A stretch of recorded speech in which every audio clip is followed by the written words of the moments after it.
Gezi Parkı olaylarından sonra hükümet sosyal medya ile ilgili bir takım düzenlemeler yapacağını ifade etmişti. Ulaştırma Bakanı Binali Yıldırım bir takım temaslarda bulunmuştu. Yıldırım yaptıkları temasların ardından Facebook'la zaten işbirliği içerisinde olduklarını ancak Twitter'ın işbirliğine yanaşmadığını açıklamıştı. Facebook kabul etti mi işbirliği? Facebook uzun zamandan beri Türk makamlarıyla uyumlu bir çalışma içerisinde bulunuyor.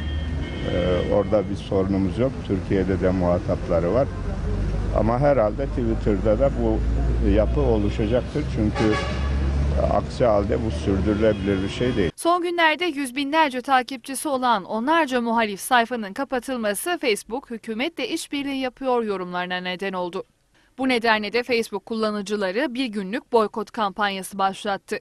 Cinsel içerik, Facebook kurallarını ihlal gibi gerekçelerle kapatılan Facebook hesaplarından bazıları şöyle: Ahmet Türk 120 bin takipçi, İdris Baluken 13 bin takipçi, Altan Tan 201 bin takipçi, Sabahat Tuncel 15 bin takipçi, Selma Irmak 14 bin takipçi, Sırrı Süreyya Önder 386 bin takipçi, BDP 181 bin takipçi, Çarşı grubu 598 bin takipçi, Gotine Kurdi 20 bin takipçi, Hasip Kaplan 49 bin takipçi, Kurdi Müzik 60 bin takipçi, Ötekilerin Postası 138 bin takipçi.